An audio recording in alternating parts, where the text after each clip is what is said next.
Olá, alunos! Bom dia, eu espero que vocês estejam bem. Hoje a gente vai ter uma aula que é um pouco mais curtinha, é uma aula um pouco mais leve. E a gente vai conversar sobre o quê? A gente vai conversar sobre história de vida. O que é história de vida? A gente vai conversar, eu vou explicar o conceito para vocês, tá bom? Ao longo da aula de hoje.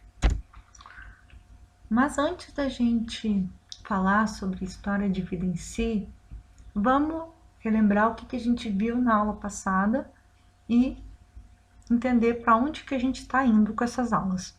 Então, na nossa primeira aula teórica de ecologia de populações, a gente discutiu basicamente sobre o quê? Sobre a distribuição espacial das populações. A gente começou falando o que era uma população, então a gente falou do conceito, né? População é um grupo de indivíduos da mesma espécie que vivem aonde? No mesmo espaço, que compartilham o espaço, cuja distribuição espacial é a mesma. Na sequência da aula, a gente ficou falando que como que as populações elas escolhem qual áreas que elas vão ocupar e que essa escolha ela depende das condições e recursos, ou seja, depende dos requerimentos ecológicos necessários para que aquela espécie ela sobreviva ou reproduza. Lembrando que nem sempre ela vai viver no mesmo local durante toda a vida, ela pode vir a migrar, por exemplo, para reproduzir. Por quê? Porque nem sempre o local onde ela vive vai ter todas as condições e recursos necessários para a reprodução. Então, às vezes, a gente pode ter situações como dispersão, como migração. Vocês lembram que eu falei disso da aula anterior? O que é mais que a gente conversou? A gente falou que os indivíduos de uma população, eles podem se distribuir pelo espaço de diferentes formas. Eu falei primeiro da distribuição homogênea, eu mostrei aqueles exemplos das plantinhas. Também falei sobre a distribuição aleatória, que a gente pode observar muito em plantas que são dispersas pelo vento, por exemplo, plantas que são dispersas por água. E a gente também conversou sobre a distribuição agregada, que é muito comum em animais, inclusive população humana também. Eu falei do exemplo do Brasil, no final da aula vocês fizeram um exercício onde vocês discutiram por que a gente tinha agregação de pessoas em alguns locais específicos da Amazônia. E a gente fechou a nossa última aula falando como que o crescimento urbano e desmatamento, por exemplo, poderiam afetar a distribuição espacial de uma população. Então, em suma, na última aula a gente ficou falando muito sobre o espaço, a gente falou tudo sobre o espaço, sobre aonde que a espécie vai ocorrer, como que ela faz essa escolha. Na aula de hoje, a gente já vai ter um enfoque um pouco diferente, porque enquanto antes a gente estava falando do espaço, hoje a gente vai falar sobre características intrínsecas dos indivíduos, ou seja, características específicas de cada um dos indivíduos. Se a gente fosse fazer um estudo dentro de uma população, nesse caso, o que seria considerar as características intrínsecas? A gente ia pegar, por exemplo, essa capivara aqui e a gente olhar todas as características dela, características encontradas nesse indivíduo, nesse outro indivíduo. Então, hoje, ao invés de a gente ficar falando do espaço, hoje a gente vai focar na ecologia, nas características que são inertes de cada indivíduo, tá certo? Bom, eu falei lá no primeiro slide que a nossa aula era sobre história de vida, mas o que é história de vida? Robert Hickliff, um ecólogo que vocês já devem ter ouvido falar, ele, num dos livros dele, ele apresenta essa definição de história de vida. Eu vou ler primeiro a definição dele e depois eu vou explicar num linguajar mais simples o que seria essa tal de história de vida. Os atributos do calendário de vida de um indivíduo, ou seja, idade da maturidade, maturidade reprodutiva. Número de descendentes, expectativas de vida, compõem a história de vida de um indivíduo. História de vida não são, em ecologia, não são aquelas histórias engraçadas que você tem em festa ou história de família. Na verdade, história de vida, ele envolve as questões de eventos que são importantes para a sobrevivência e reprodução dos indivíduos. Então, a história de vida de um animal, ele vai começar lá quando o indivíduo nasce, passando pela adolescência dele, depois reprodução, até ele chegar à morte. Então, história de vida, ele vai pegar todo esse espectro, perdão. Então, são fatos que são marcantes, que vão influenciar principalmente na reprodução desses indivíduos, tá certo? Então, eu coloquei aqui para vocês quais são os componentes fundamentais da história de vida de um indivíduo, que vão afetar o crescimento populacional, o crescimento das populações, que vão fazer com que as populações aumentem de tamanho. Esses componentes fundamentais são o nascimento, a reprodução e a morte. Aqui eu apresento para vocês um gráfico bem simples, não quero que vocês fiquem com medo. É um gráfico que é para ser intuitivo, é para vocês entenderem. Aqui, ó, nesse eixo, o que que a gente tem? A gente tem o tempo.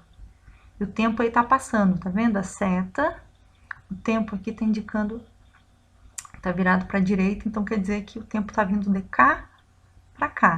Então, a gente tem o nascimento, conforme vai passando o tempo, tem a adolescência, então tá aqui, ó, crescimento, até atingir a fase reprodutiva e a morte.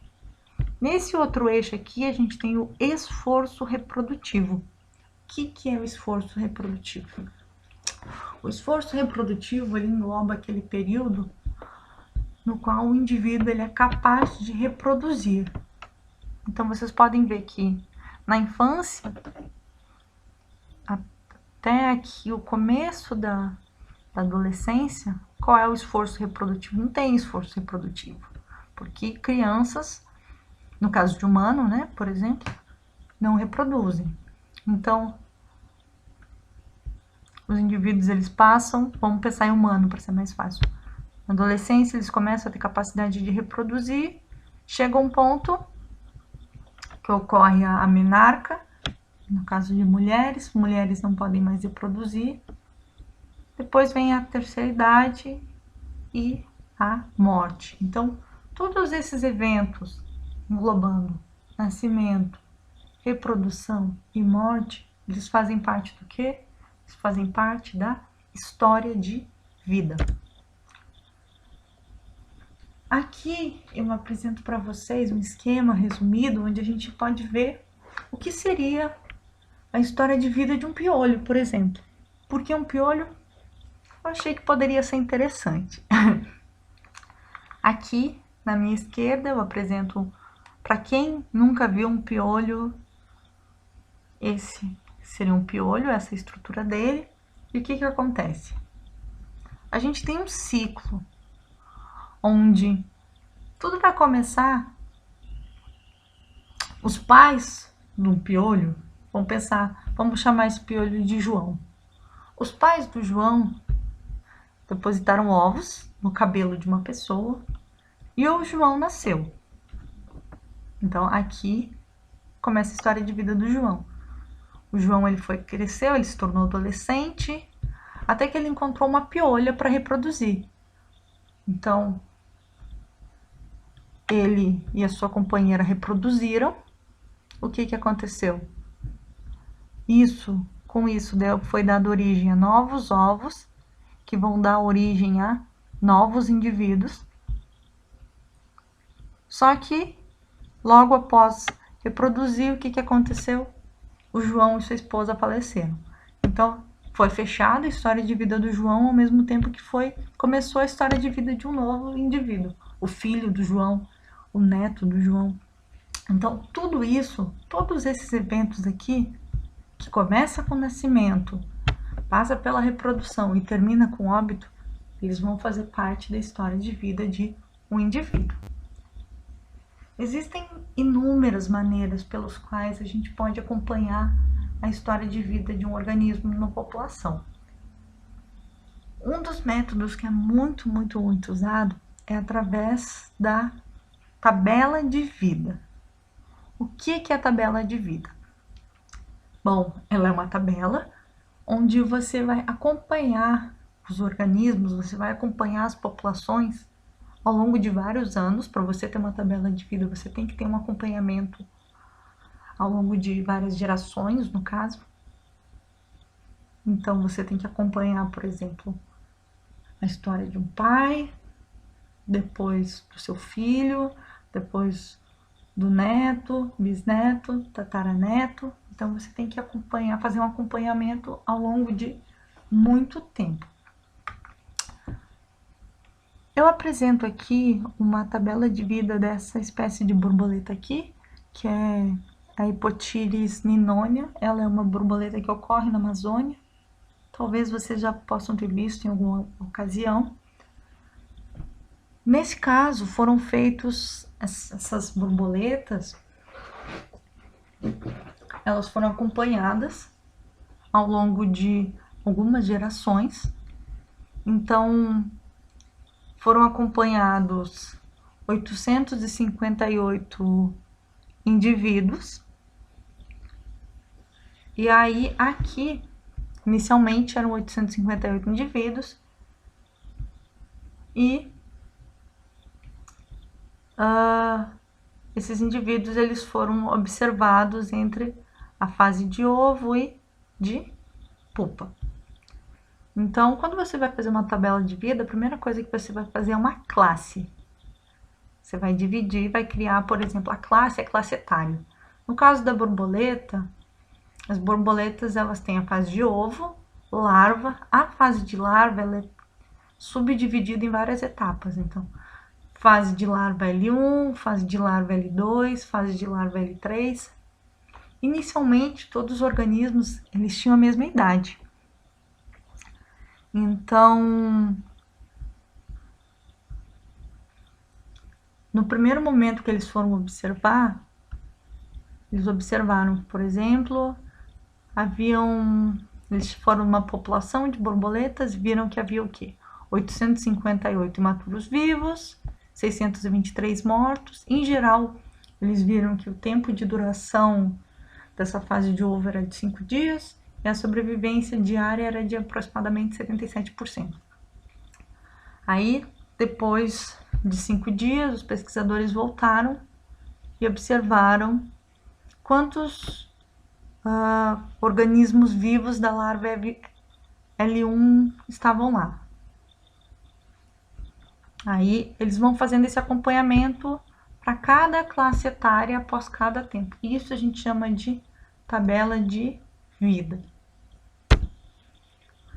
Bom, para a gente poder entender melhor como fazer uma tabela de vida, a gente vai passar agora pelas principais fases da história de vida de um animal para a gente conseguir entender como isso está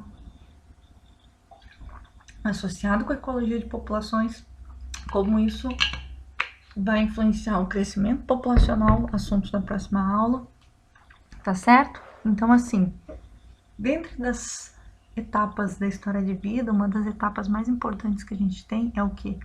É a reprodução. Então, aqui, inclusive, eu coloquei 2 imagens, onde a gente tem 2 joaninhas e a gente tem borboletas que estão reproduzindo.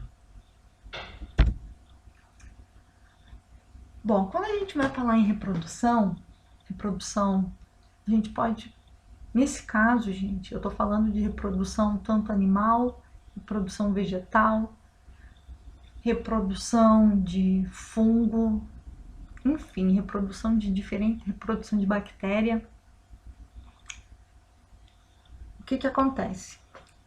Primeira coisa que a gente precisa considerar sobre a reprodução é em que momento da vida os indivíduos eles devem reproduzir. O que acontece? Existem algumas espécies dentro de algumas populações que elas começam a se reproduzir muito cedo.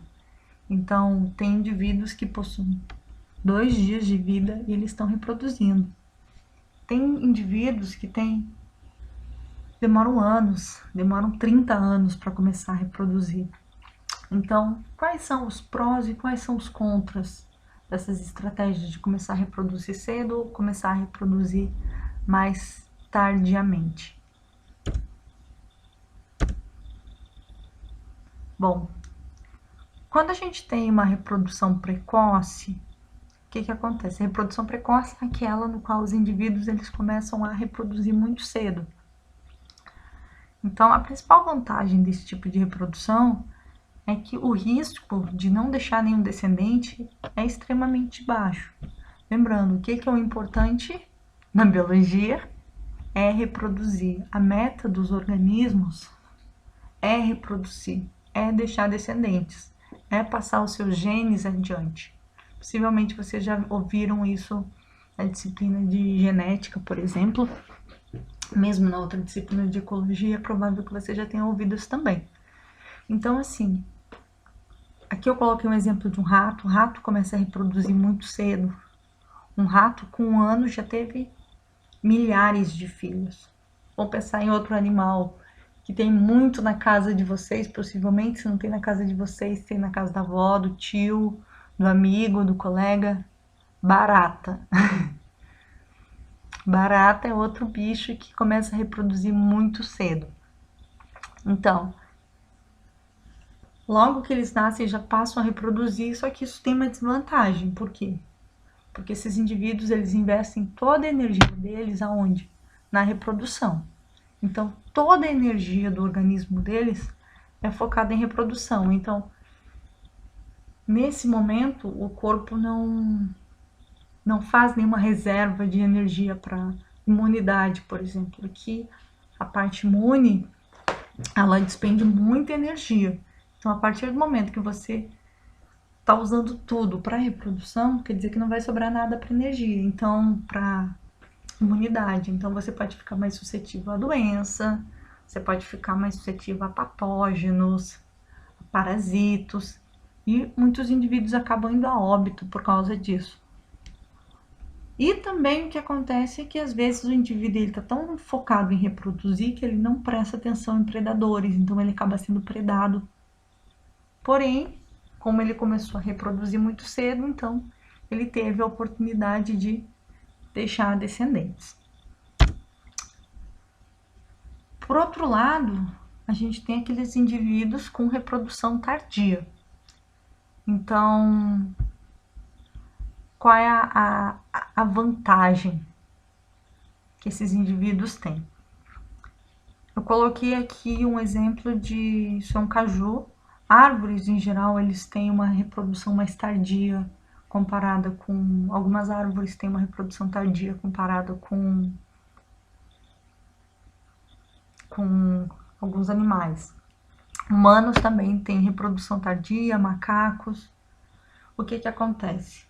Geralmente, os indivíduos, eles nascem, eles vão crescer, e assim, eles têm um período que a gente pode chamar de infância, no caso de humanos, né?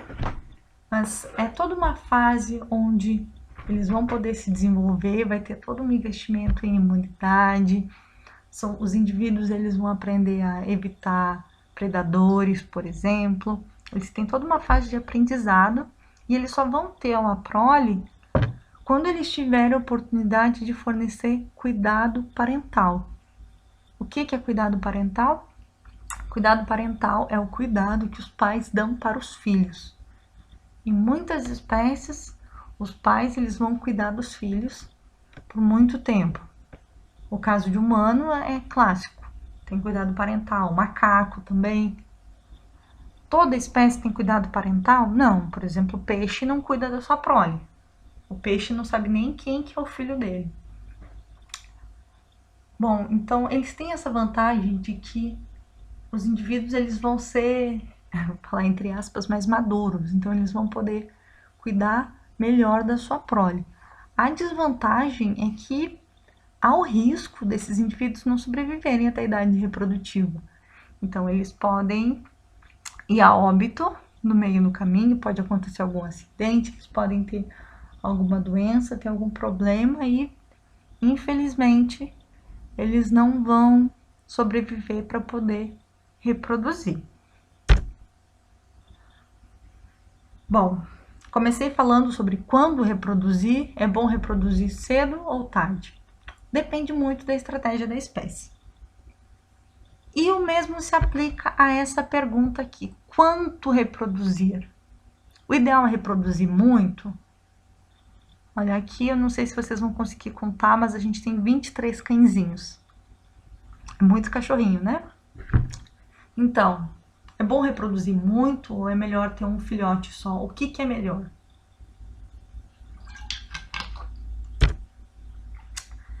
Então, os ecólogos, eles sugerem que o tamanho ideal da prole, você sabe o que é prole? Sempre que eu tô falando em prole, eu tô falando nos filhos de um indivíduo. Então, o tamanho ideal de uma prole seria aquela que maximiza o número de sobreviventes. Como assim? O que acontece? Deixa eu passar para esse gráfico aqui que vai ser mais fácil de vocês entenderem. Quando a gente está falando em reprodução, sobre quantos filhos um indivíduo vai ter, a gente precisa considerar que a gente tem uma relação oposta, o que a gente chama de trade-off. Lembra que eu comecei falando que tem alguns indivíduos que investem toda a energia deles na reprodução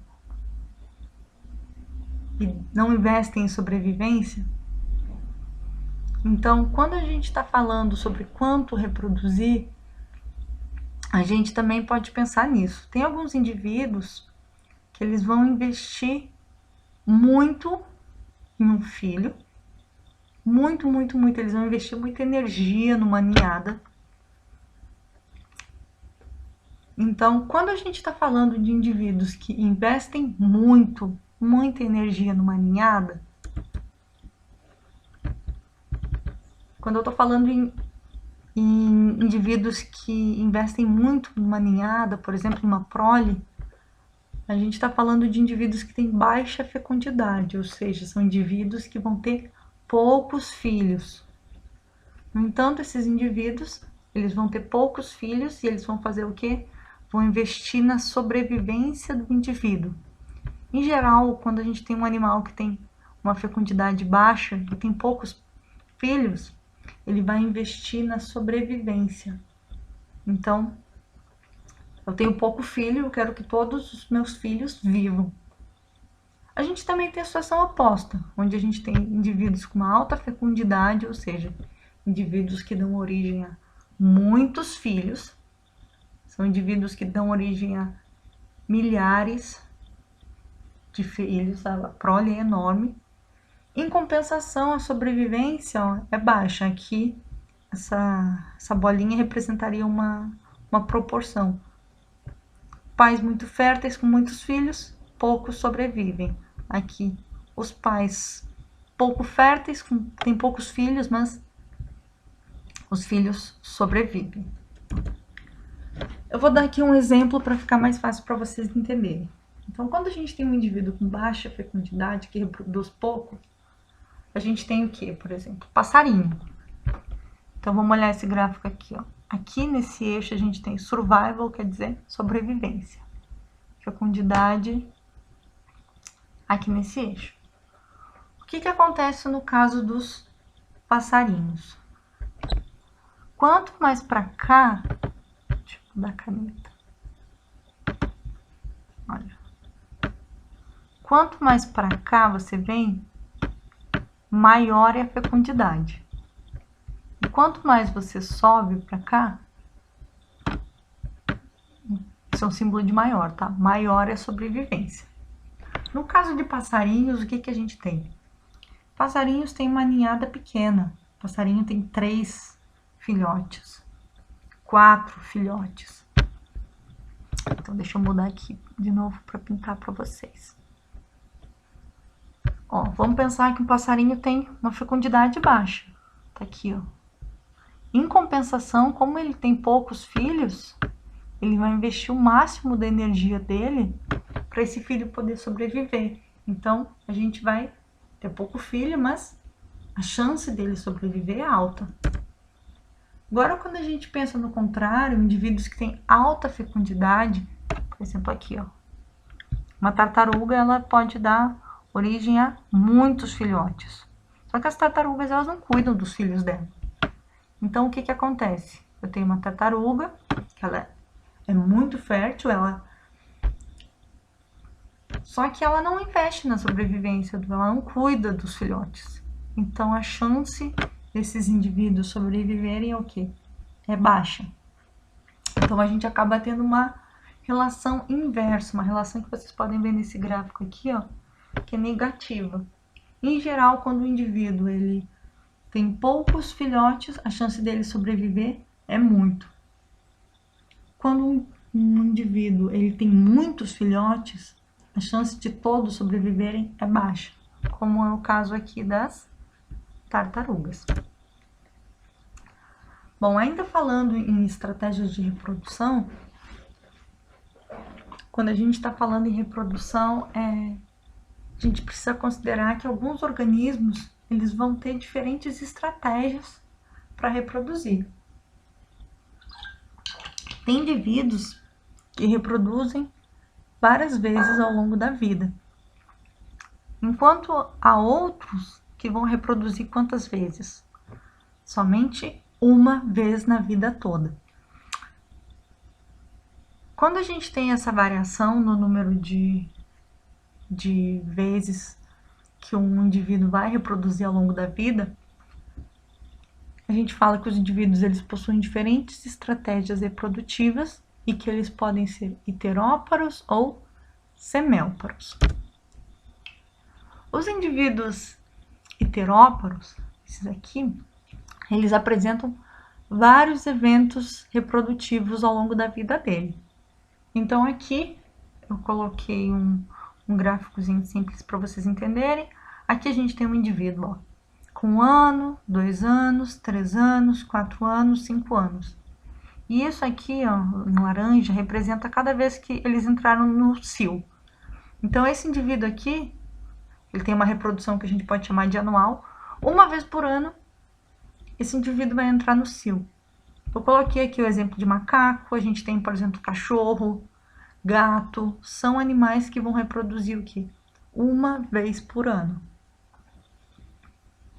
Quando a gente está falando em indivíduos heteróparos, a gente pode ter um indivíduo reproduzindo uma vez por ano, mas também um indivíduo pode reproduzir 2 vezes por ano.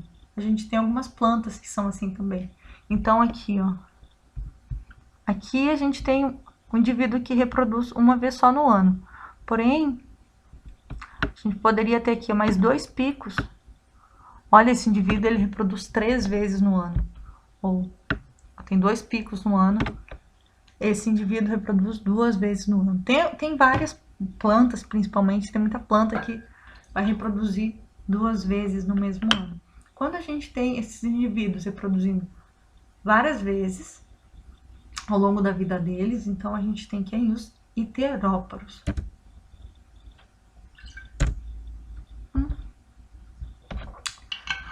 Os heteróparos, eles são diferentes de quem? Eles são diferentes dos animais que são semélparos. Quem são os semélparos? São aqueles indivíduos que apresentam um único evento reprodutivo, que representam um único evento reprodutivo durante toda a vida deles. Então aqui eu apresentei 2 exemplos para vocês. O primeiro é do salmão vermelho. Esse salmão, ele vai reproduzir somente uma vez. Então, eles nadam, eles nascem. Quando eles já estão adultos, eles começam a nadar contra a correnteza até atingir o local de reprodução. e logo após a reprodução eles morrem. O mesmo acontece com insetos dessa ordem aqui, ó, Ephemeroptera. Por sinal, o nome dessa ordem é Ephemeroptera porque animais dessa ordem têm uma vida muito efêmera. São indivíduos de vida curta. Esses indivíduos são alados, têm esse rabinho. Eles vivem poucos dias e quando esses indivíduos têm 2, 3 dias de vida, eles já estão reproduzindo. Eles reproduzem e morrem, tá certo? Bom, até agora a gente falou o quê? A gente falou primeiro sobre história de vida, depois eu comecei a falar sobre reprodução, que é uma das etapas da história de vida que é muito importante para os indivíduos, né?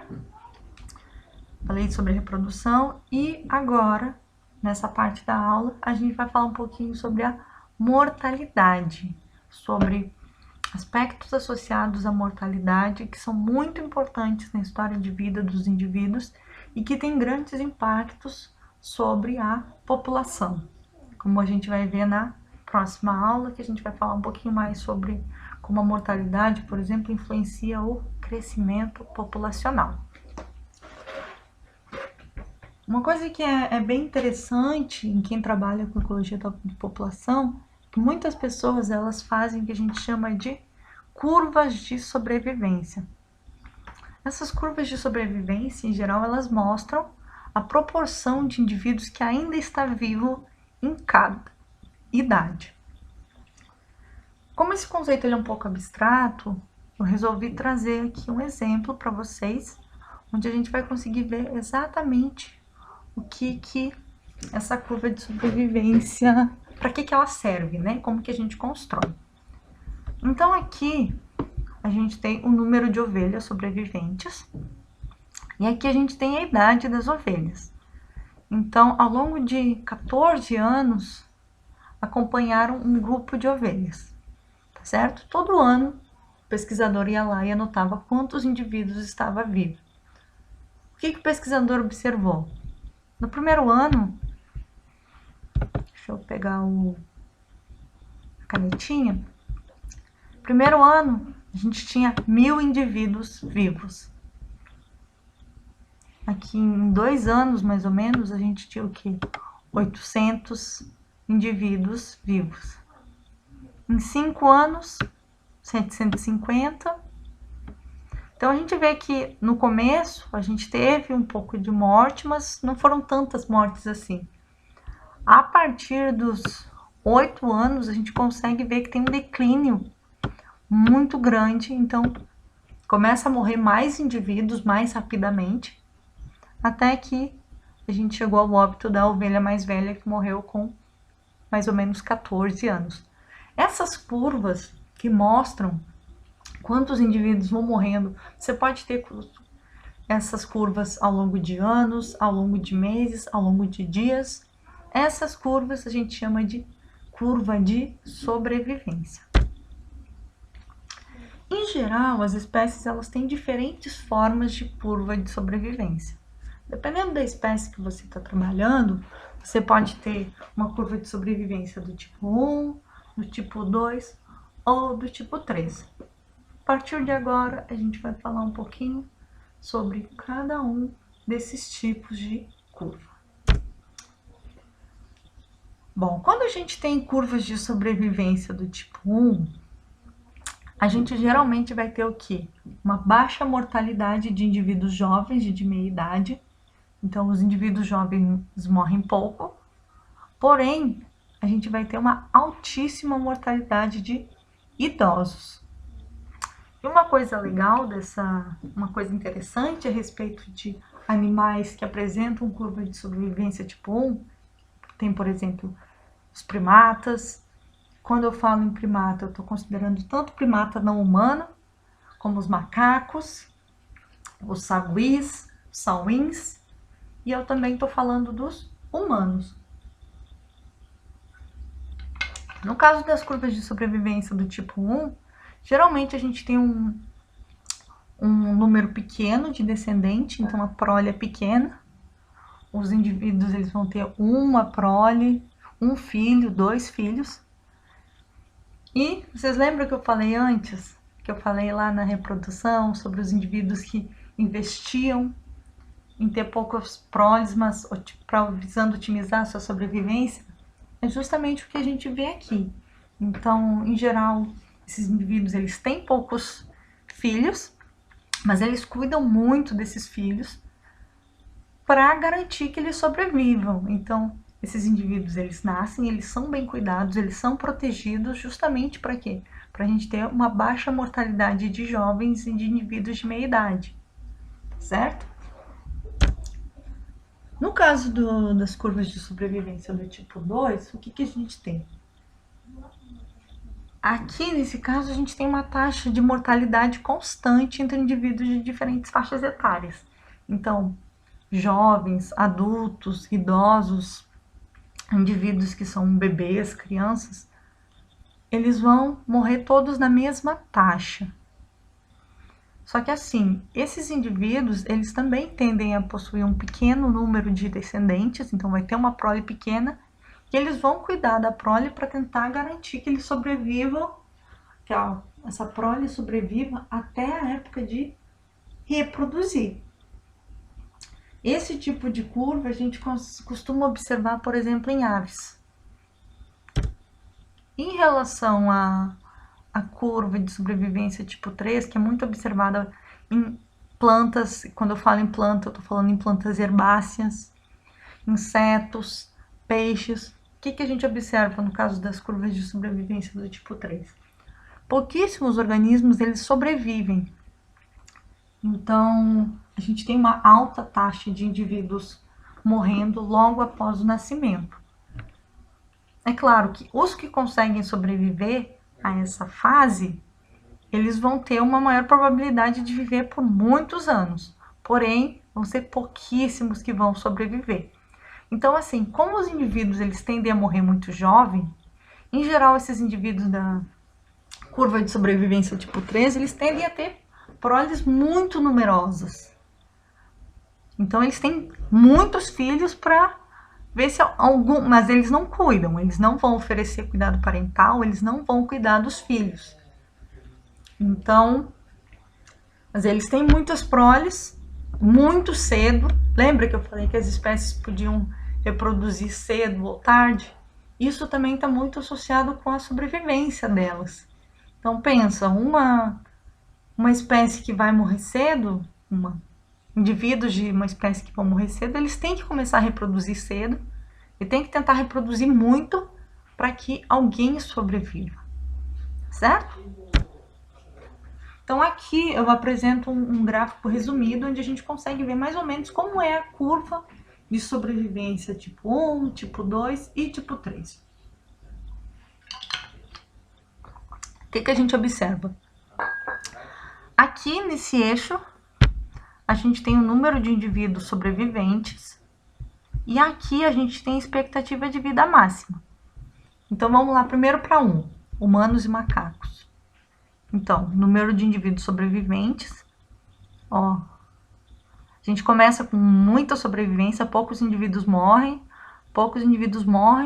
Só aqui, ó, quando a gente já tá numa fase da terceira idade, que a gente começa a ver um declínio na idade dos indivíduos. Então, os indivíduos mais velhos morrem muito mais se comparado com os jovens adultos. Na tipo 2, a gente tem uma reta. Por que a gente tem uma reta? Porque a gente tem uma probabilidade de sobrevivência constante. Tanto faz o indivíduo ser jovem, ser adulto, ser idoso, a probabilidade dele ir a óbito é igual. Então, a gente tem essa reta. E no caso da curva tipo 3, o que a gente observa? Vocês conseguem ver como aqui, ó, número de sobrevivente. O número de sobrevivente declina muito rápido.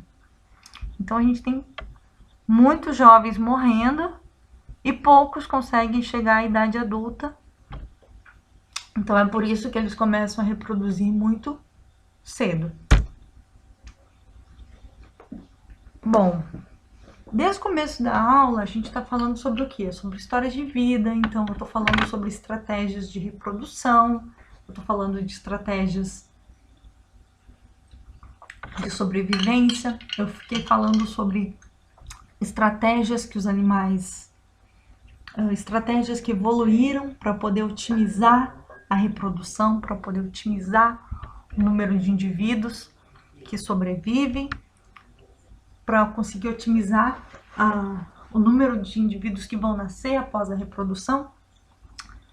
E a partir da década de 60, vários ecólogos, principalmente ecólogos de população, que trabalham com ecologia de população, eles começaram a prestar muita atenção nisso, nessas estratégias evolutivas, porque eles começaram a pensar, nossa, isso é interessante, isso pode influenciar vários outros aspectos da ecologia. Então, com base nessas observações de todas essas características que eu apresentei até então na aula, sobre os indivíduos reproduzirem cedo ou tarde, viverem muito ou pouco, reproduzir só uma vez na vida ou reproduzir muitas vezes na vida, cuidar dos filhos, né, exercer cuidado parental ou não. Com base em tudo isso, eles propuseram a estratégia evolutiva chamada de seleção R e K. Essa estratégia ela foi proposta na década de 70 pelo Eric Pianka. O Pianka é esse senhor aqui, ele ainda está vivo, ele é um herpetólogo americano, que foi quem propôs essa estratégia evolutiva. O que é a seleção RK? A seleção RK ela é muito legal, ela é muito útil, porque ela une, basicamente, várias estratégias associadas à história de vida e ela acaba unindo, quando você começa a observar, você vê que tem agrupamentos de características. Então aqui, ó, eles acabaram separando os indivíduos em R estrategistas e K estrategistas. Em geral, os indivíduos, as espécies que são R estrategistas, são aquelas espécies de crescimento rápido, que tem uma prole grandona. Lembra que eu falei que tem muito indivíduo que tem a prole enorme, mas que poucos sobrevivem? Então, eles geralmente têm uma prole muito grande, não cuidam da prole. Quando é que eles começam a reproduzir? Eles começam a reproduzir muito cedo. Eles têm muitos eventos reprodutivos? Não, em geral eles vão ter um evento reprodutivo, só ou poucos. Por quê? Porque eles vão morrer muito cedo. Então, eu sempre até associo esse R não significa rápido, mas para mim, para eu poder sempre, quando eu estava estudando na época da graduação, para eu lembrar quem que era R estrategista e quem que era K estrategista, eu sempre associava o R a rápido. Então, os R estrategistas, eles começam a reproduzir rapidamente, tem grande prole, mas não cuidam da prole. Essa prole possivelmente vai morrer, a maioria da prole vai morrer, começa a reproduzir cedo e tem poucos eventos reprodutivos, então tem que tentar reproduzir enquanto podem. Os K estrategistas não, eles já estão no outro extremo. Por quê? Em geral, os K estrategistas, eles têm uma prole pequena, eles têm poucos filhotes, mas eles investem muito para que toda essa prole, para que todos os seus filhos, eles vivam. Então, a gente acaba tendo uma sobrevivência muito alta. Em geral, é comum a gente ter cuidado parental, os pais cuidam dos filhos para otimizar que eles sobrevivam pelo menos até a idade reprodutiva. Em geral, esses indivíduos, eles passam a reproduzir. Lembra que eu falei que eles podiam reproduzir ou cedo ou mais tarde, ter uma reprodução tardia? Esses indivíduos, eles, em geral, os K estrategistas, eles vão reproduzir quando eles tiverem 5 anos, 6 anos, 10 anos, dependendo da espécie, com 20 anos. E como eles têm, em geral, uma vida muito longa, esses K estrategistas, eles vão reproduzir muitas vezes ao longo da vida deles. Tá certo? Então, guardem aí. R estrategistas, em geral, eles têm uma reprodução mais rápida. Os K estrategistas, eles têm menos filhos, mas eles investem mais para que todos os filhos sobrevivam, pelo menos até a idade reprodutiva. Bom, na seleção R, eu vou falar de novo da Ephemeroptera, que eu já tinha falado para vocês. Aquele insetinho que tem uma vida muito efêmera, tem uma vida extremamente curta. Então, ele nasce, reproduz e morre. E no caso de plantas, a gente tem, em geral, essas plantas menores, que são plantas arbustivas, elas tendem a ser consideradas plantas de seleção R também. Coloquei aqui um manjericão para vocês. Eu não sei se vocês sabem, mas o manjericão, ele é uma planta que tende a viver, ele tem um tempo de vida, ele tem uma validade.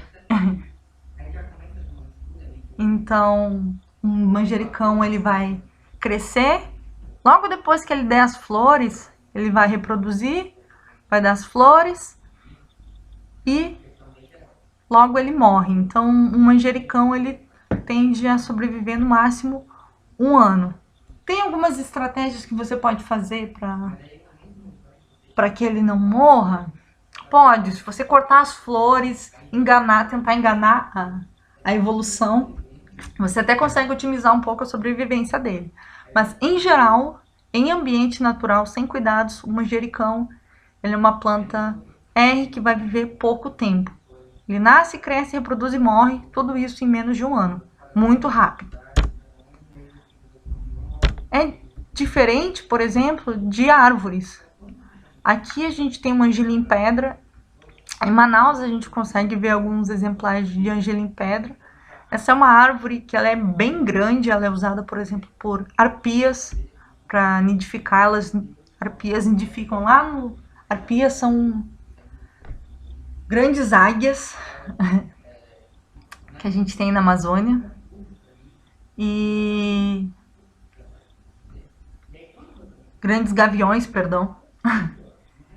E essas árvores, elas têm um crescimento mais lento. Então, essas árvores, como o angelim-pedra, demoram muitos anos para começar a dar semente. No entanto, depois que elas começam a produzir semente, aí sim, elas vão produzir milhares e milhares de sementes ao longo de toda a vida dela. Mas até elas começarem a produzir, vai demorar muito tempo. Elas só começam a dar semente depois que a planta ela já consegue produzir semente e investir sua energia em outras coisas, como estabilidade, obtenção de recursos. Eu falei de planta e vou falar de animais também. Dentre animais com seleção K, eu coloquei aqui o marara azul, porque são animais que podem viver 80 anos, 100 anos. São indivíduos que também demoram para reproduzir, mas depois que reproduzem, uma vez por ano, eles estão lá reproduzindo.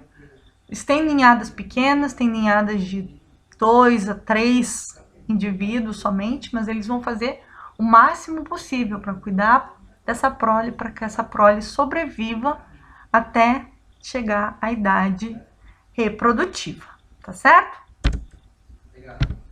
Bom, o que eu tinha hoje para falar de história de vida era isso. Aí eu vou deixar um exercício para vocês me entregarem, tá bom? É um exercício bem simples, onde o que vocês vão fazer? Eu quero que vocês... Aqui tem todo um texto para explicar o que é a teoria da seleção RK. E eu apresento uma lista para vocês de algumas características, como reprodução tardia, ciclo de vida curto, filhote grande. E você tem que colocar aqui dentro a letra R ou K, tá bom? Vocês podem me mandar isso por Word. Se vocês fizerem no papel e quiserem me mandar só um gabarito, também pode botar, sei lá. Eu vou falar outras letras para não dar resposta. Mas letra A é seleção J. B é seleção M. Então, vocês podem só me mandar esse gabarito aqui, tá certo? Se vocês tiverem qualquer dúvida sobre a aula de hoje ou sobre o exercício, me escrevam por e-mail ou podem me escrever pelo próprio Classroom que eu respondo a vocês, tá certo? Obrigada e boa semana!